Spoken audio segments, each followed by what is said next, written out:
Napakaganda, Mars! Alam mo na, Mars! Oo nga, Dayan. Sayang pa, hindi ko na witness ito, pero at least mami pag-uusapan at makikita natin ang mga ganap. Yes, Look at correct. you!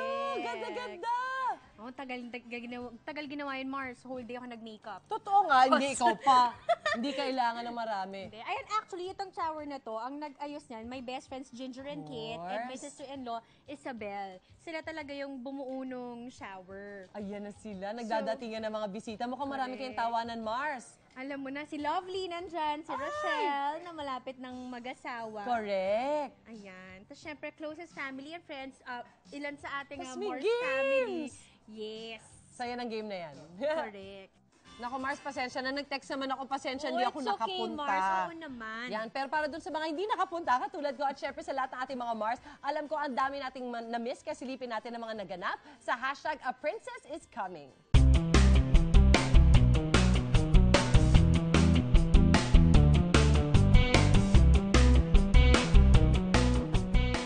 The concept ng baby shower was princess, parang garden princess. Ito, may princess na talagang parating. Ito na talagang tunay na princess na talaga. 2 months in preparation. Since it was, yung bridal shower niya was Princess Bride, we wanted to continue the theme na princess and pay homage to her like super memorable role, which was Princess Sarah. Sisi, ito na talaga. So after 9 years, I know na ang feeling mo ngayon ay parang bago.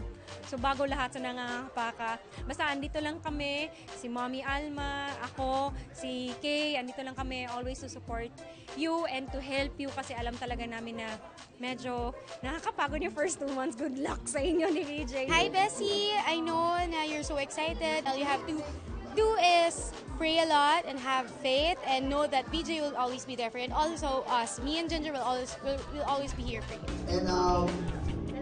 And request syempre ng aming... Oh! Kami na malaban! Oh! Ano ito?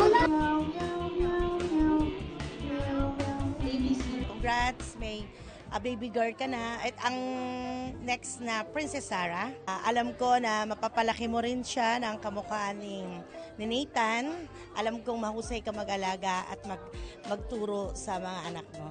Congratulations, I love you. Si Feder, lagi niya pinanggigilan, so hindi ko alam kung pinaglilian niya si Feder. Malapit na ninyong ma-meet si Baby Sneaky and ayun, happy ako. Happy ako for the both of you at sa magiging at sa addition ng family ninyo. Ang ganda-ganda mo ngayon, grabe. At alam ko magiging happy ka sa magiging sa future baby mo. I remember we were just dreaming of this and now your princess is on the way. Sana maging safe yung delivery mo ka talaga. Yun yung pinipray ko. So, God bless your family. Sana mga ka ng mabuti, ng maayos, syempre. Alam ko namang napakabuti mong ina. Again, ate, Mr. and Mrs. Yambao, congratulations. Nandito lang ako kapag kailangan mo ng advice tungkol sa mga newborns kasi alam mo na. Ngayong 7 months siya, okay naman siya, not unlike yung first trimester. Yung first trimester was very hard for her. Sinusuyo ko lang siya, tapos talagang inalagaan ko siya. Ayoko siya pinagbubuhat sa bahay.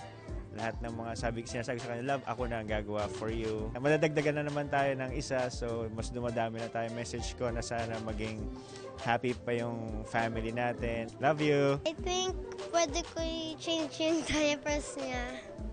Kasi wala naman akong gagawin. Ang hirap i-change yung gano'n. Siyempre, maging mabait po sa kanya. At tulungan siya kung kunyari, nagsuschool na siya. Kung nahihirapan siya, pwede ko po siya tulungan. Favorite part ko yung games. Gusto ko talaga fun lang. Gusto ko lang na mag-participate lahat. Thankful din ako sa mga friends ko na nagbigay ng GCs as prizes kasi feeling ko mas ginanahan yung mga maglalaro na maglaro kasi bongga talaga yung mga papremyo. Isa sa mga naiisip ko ngayon pag bago ako matulog, ganyan, yung kung paano ako manganganak. Kasi with Nathan, induced labor ako. Hindi ako nag-labor on my own. So parang yun yung mga bumabagabag sa akin sa gabi. Sana maging healthy si baby. Yun lang talaga. walang maging problema yung panganganak ko. Sana maging okay lahat. Kung manganak ako ng mga September or first week of October, baka December bumalik na ako. Kasi mamimiss ko rin naman ang Mars. Dito kay baby, gusto ko talaga ako lahat. Gusto ko ako yung mapuyat, gusto ko talaga mag-breastfeed kung kakayanin ko.